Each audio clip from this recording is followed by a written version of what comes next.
CJP കേരളത്തിലും മറ്റേ social മീഡിയയിലൊക്കെ സംഘപരിവാർ പറഞ്ഞ് ഞങ്ങൾക്കിതിനെ ഭയമില്ല, ഇത് ചുമ്മാതാണ്, ആളുകളില്ല, ഇത് ചുമ്മാത് രാഹുൽ ഗാന്ധി മറ്റുള്ളവരൊക്കെ വട്ടം കൂട്ടുന്ന സംഭവമാണ് എന്തൊക്കെയാണ് പറഞ്ഞത്. ഇപ്പം എത്ര പേരാണ് എന്നെ പറ്റി യൂട്യൂബ് വീഡിയോ ചെയ്തത്.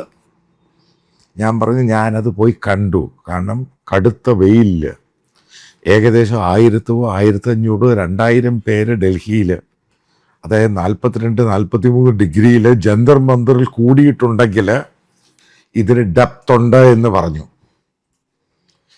പിന്നീട് പെട്ടെന്ന് BJP നേതാക്കൾ സ്റ്റാൻഡ് മാറ്റി. അത് കഴിഞ്ഞ് ലക്നൗവിൽ ഇതേപോലെ, കാരണം നോർത്ത് ഇന്ത്യ മുഴുവനും ചൂടാണ്, അവിടെയും കൂടി ആയിരങ്ങൾ.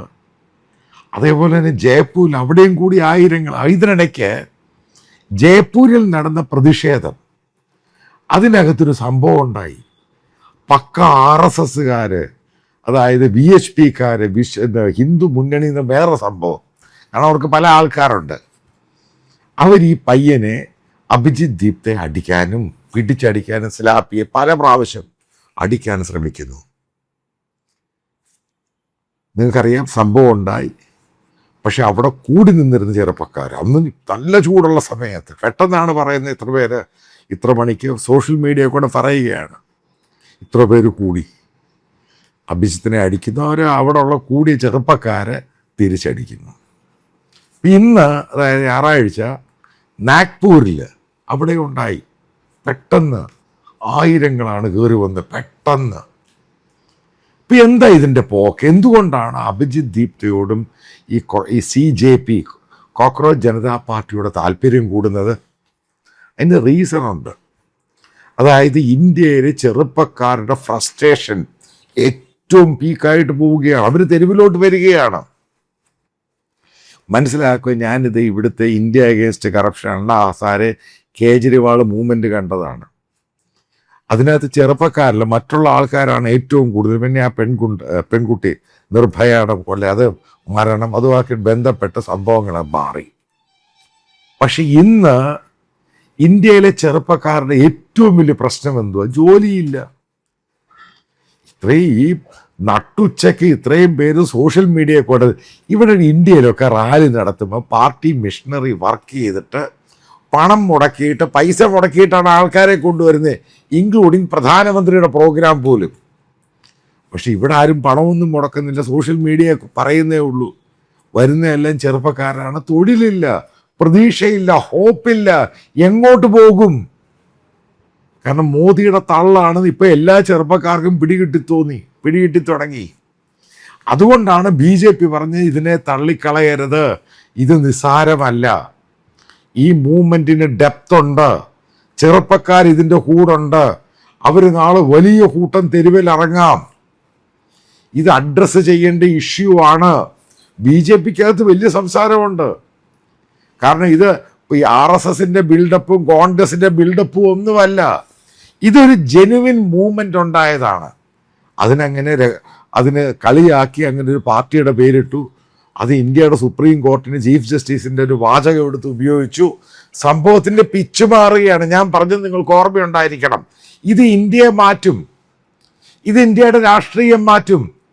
ഈ രാഹുൽ ഗാന്ധി ഒരു മൊണ്ണയാണ് എന്ന് ഞാൻ പറഞ്ഞു കഴിയുമ്പോൾ പല ആൾക്കാരും വിശ്വസിച്ചില്ല.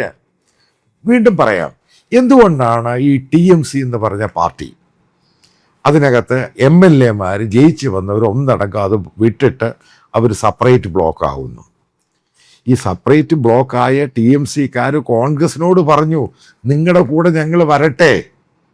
അതായത് TMC മമതയെ വിട്ടിട്ട് ഞങ്ങൾ കൂടെ വരട്ടെ. കോൺഗ്രസ് എതിർത്തു. കാരണം മമതയെ പിണക്കാൻ വയ്യ. ആ പാർട്ടി ഇല്ലാതായി. അതുകൊണ്ട് പ്രതിപക്ഷം ഇല്ലാതാവുകയാണ് ഇന്ത്യയിൽ. കാരണം രാഹുൽ ഗാന്ധി എന്ന് പറഞ്ഞ കഴിവില്ലാത്ത ഒരുത്തരാണ് ഈ കോൺഗ്രസ് പാർട്ടിയെ നയിക്കുന്നത്. ഉദ്ധവ് താക്കറെ കോൺഗ്രസിൻ്റെ പെട്ടതാണ്. അതും പിളരുകയാണ്. MLAമാരും MP മാരും വേറെ ഗ്രൂപ്പാണ്, ഷിൻഡെ ഗ്രൂപ്പിൻ്റെ കൂടെ പോവുകയാണ്. ആം ആദ്മി പാർട്ടി, അപ്പം അവർക്കും ആം ആദ്മി പാർട്ടിയുടെ രാജ്യസഭാ മെമ്പേഴ്സ് പോയി. നിങ്ങൾ ആലോചിച്ച് നോക്കണം. BJP പഞ്ചാബിൽ ജയിക്കുമോ? ജയിക്കത്തില്ല. അവർക്ക് വേറെ പോകാനൊരു പാർട്ടിയില്ല.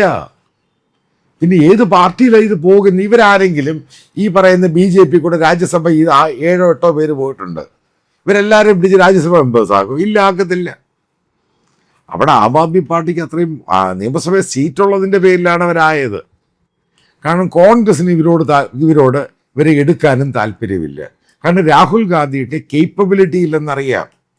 അതുകൊണ്ടാണ് ഇന്ത്യയിലെ പ്രതിപക്ഷത്തിലെ ഓരോ ഘടകകക്ഷികളും ഇല്ലാതാവുകയാണ്. കാരണം അവർക്കും പ്രതീക്ഷയില്ല എങ്ങോട്ടാണ് ഇത് പോകുന്നത്. അതായത് ഒരുമിച്ച് കൊണ്ടുപോകാൻ രാഹുൽ ഗാന്ധിക്കും കഴിയുന്നില്ല. ഇതാണ് മനസ്സിലാക്കി, യാഥാർത്ഥ്യം മനസ്സിലാക്കുക. ഈ ഒരു സന്ദർഭത്തിലാണ് ചെറുപ്പക്കാർക്ക് പ്രതീക്ഷയായിട്ട് ഈ പറയുന്ന അഭിജിത്ത് ദീപ്തി എന്ന് പറഞ്ഞ ഒരു ദളിത്, ആ ദളിത്തിനെ ഈ പറയുന്ന ബാംഗ്ലൂർ വെച്ച് ജയ്പൂരിൽ വെച്ച് അടിക്കുമ്പോൾ ഈ പറയുന്ന സംഘപരിവാറിലെ അപ്പർ കാസ്റ്റിൻ്റെ ഒക്കെ മനസ്സിൽ, കാരണം ഇവനെ അടിച്ചൊതുക്കണം. അവന്മാർ കാണിച്ച ഭൂലോകം മണ്ടത്തരമാണ്. അഭിജിത്ത് ദീപ്തി എന്ന് പറയുന്ന ഇന്ത്യയുടെ ഒരു വലിയ നേതാവാകാൻ പോവുകയാണ്. ഇന്ത്യൻ ചെറുപ്പക്കാരുടെ നല്ല എഡ്യൂക്കേറ്റഡ് ആണ്, ഒരു പഴയ ജേർണലിസ്റ്റാണ്. ഇന്നത്തെ ചെറുപ്പക്കാരുടെ പൾസും വികാരങ്ങളും അറിയാം. ഒരു ദളിതാണ്, അവൻ മനസ്സിലാക്കണം, മറാഠിയാണ്. അവൻ കയറി വരും, ശ്രദ്ധിച്ചോണം, അവൻ കയറി വരും. മോദിക്ക് ചലഞ്ച് തന്നെയാണ് ഈ CJP. അഭിജിത്ത് ദീപ്തി ഞാൻ എഴുതി വെച്ച് തരാം. കാരണം ഈ ചെറുപ്പക്കാരോടൊക്കെ ഞാൻ ഇൻട്രാക്ട് ചെയ്യുന്നത്, അവർ പറയുന്നത് അവർക്ക് പഠിക്കുമ്പോൾ അവരുടെ പേപ്പർ ലീക്കാവുന്നു, അവർക്ക് ജോലി കിട്ടുന്നില്ല, ഇവിടെ അവർക്ക് സെക്യൂർഡായിട്ട് വിദേശത്ത് പോകാൻ പറ്റുന്നില്ല, ഒന്നും ചെയ്യാൻ. പണമുള്ളവൻ പല രീതിയിലും പല അഡ്മിഷനൊക്കെ മേടിച്ച് വിദേശത്തൊക്കെ പോകുന്നുണ്ട്. പക്ഷെ അതിനും കഴിയാത്തവരാണ് ഇന്ത്യയിലെ മഹാഭൂരിപക്ഷം ചെറുപ്പക്കാരും. നല്ല എഡ്യൂക്കേഷൻ പോലും കൊടുക്കാൻ പറ്റുന്നില്ല. അപ്പോൾ ഈ രീതിയിൽ പോയി കഴിയുമ്പോൾ മനസ്സിലാക്കുക, ഡിജിറ്റൽ ജനറേഷൻ്റെ ജെൻസി എന്ന് പറഞ്ഞ ഡിജിറ്റൽ, അവർ ജനിച്ച് വീണപ്പം മുതൽ വലിയൊരു വിഭാഗത്തിനും ഇൻ്റർനെറ്റ് എന്താണെന്നറിയാം, എന്താണ് അതുകൊണ്ടുള്ള പ്രയോജനം അറിയാം. ഇന്നത്തെ ലോകത്തിൻ്റെ പോക്ക് അവർക്കറിയാം. ഈ പറയുന്ന തള്ളാണ് നടക്കുന്നുള്ള കാര്യം അവർക്ക് കൃത്യമായിട്ട് അറിയാം. ഇതിൻ്റെ അകത്ത് ഒരു കാര്യവും നടക്കുന്നില്ല എന്നും അറിയാം. ഇന്ത്യയുടെ ഭാവി അവതാളത്തിലാണെന്നും അറിയാം. അവർക്ക് വേറെ മാർഗമൊന്നുമില്ല, അവർ തെരുവിലിറങ്ങും. അതാ ഞാൻ പറഞ്ഞ ജെൻസിയുടെ റവല്യൂഷൻ എന്ന് പറയുന്നത് ഇന്ത്യ നേരിടാൻ പോവുകയാണ്. മോദി അതിൽ കത്തിത്തീരും, 100% കത്തിത്തീരും. അതുകൊണ്ടാണ് നോർത്ത് ഇന്ത്യയിലെ ചൂടിനകത്ത്, നോർത്ത് ഇന്ത്യയിൽ ചൂടിലാണ് ഇതുണ്ടാകുന്നത്. അല്ല, നോർത്ത് ഇന്ത്യയിലെ ശൈത്യസമയത്തായിരുന്നു അണ്ണാ ഹസാരയുടെയും കേജ്രിവാളിൻ്റെ ഒക്കെ മൂവ്മെൻ്റ് ഉണ്ടാകുന്നത്. പക്ഷെ ഇതുണ്ടാകുന്നത് ഡൽഹിയിൽ ഉറഞ്ഞു തുള്ളുന്നത്, അതായത് വല്ലാത്ത ചൂട്, ഭയങ്കര കൊടും ചൂടിലാണ് ഈ ഒരു ചെറുപ്പക്കാരുടെ ഓർഗനൈസേഷൻ യാദൃച്ഛികമായിട്ട് ഓർഗാനിക് രീതിയിലാണ് ഇതുണ്ടായിരിക്കുന്നത്.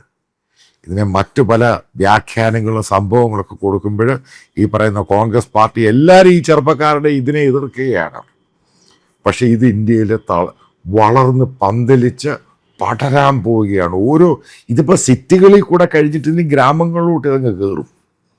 അത് കഴിയുമ്പോൾ ഈ പറയുന്ന സംഘപരിവാറും BJP ഇവരുടെ ഹിന്ദു മുസ്ലിം സംഭവം ഇതെല്ലാം ഇതിനകത്ത് അങ്ങ് ചീറ്റിപ്പോകും, ഉറപ്പായിട്ടും ചീറ്റിപ്പോകും. ഇന്നത്തെ ജനറേഷൻ C, അതായത് അവർക്ക് ഈ പറയുന്ന ഹിന്ദു മുസ്ലിം സംഭവങ്ങൾ ഇതൊന്നുമില്ല.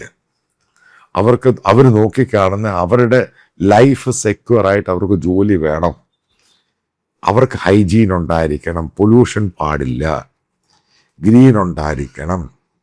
അദാനി അംബാനി മാത്രമൊന്നുമല്ല ഇന്ത്യ, അവരും ഇന്ത്യയുടെ പാർട്ടാണ്. ഇതൊക്കെയാണ് അതിൻ്റെ അകത്ത് നടക്കുന്ന ഏറ്റവും വലിയ ഡിസ്കഷൻ. ഈ രാജ്യത്തിൻ്റെ എഡ്യൂക്കേഷൻ ശരിയാക്കണം. കൊള്ളയടിച്ചുകൊണ്ട് പോവുകയാണ് ഒരുവിധം അപ്പർ കാസ്റ്റുകൾ. അതിനെതിരെ ഈ അപ്പർ കാസ്റ്റുകൾ കൊണ്ടുപോകുമ്പോൾ ഇവിടെ അടിയുണ്ടാക്കുന്ന ഹിന്ദു മുസ്ലിം അടിയുണ്ടാക്കി അവർ സുഖമായിട്ട് അങ്ങ് പോകുന്നു. ഇതിനെതിരെയാണ് ഈ സംഭവം ഉണ്ടായിരിക്കുന്നത്. അതിൻ്റെ തെളിവുകളാണ് ജയ്പൂരിൽ ഒരു ഫ്രസ്ട്രേഷനായിട്ടുള്ള, അതായത് BJPക്കാർക്കും ഈ RSSകാർക്കും സംഘപരിവാറിന് ഒരു വഴിയില്ലാതാണ് പയ്യനെ കയറി അടിച്ചത്. പക്ഷെ അവിടെ ആൾക്കാർ കൂടുകയാണ്. അതായത് അവിടെ എവിടൊക്കെ അടി കിട്ടുന്നു, ഈ സാധനം വളരാൻ പോകുന്നു എന്നതിന് കൃത്യമായ തെളിവാണ് ജയ്പൂരിൽ നിന്ന് നാഗ്പൂരിൽ വന്നപ്പോൾ കണ്ടത്, അത് കഴിഞ്ഞ് ലക്നൌവിൽ കണ്ടത്. ഇത് ഇന്ത്യയിൽ മുഴുവനും പടരുക തന്നെയാണ്. ഈ പറയുന്ന കോക്രോച്ച് ജനത CJP എന്ന് പറഞ്ഞ പാർട്ടിയും അഭിജിത്ത് ദിപ്തെ എന്ന് പറയുന്നത് ഇന്ത്യയുടെ പൊട്ടൻഷ്യൽ ലീഡർ തന്നെയാകും എന്ന കാര്യത്തിൽ ഒരു സംശയവുമില്ല.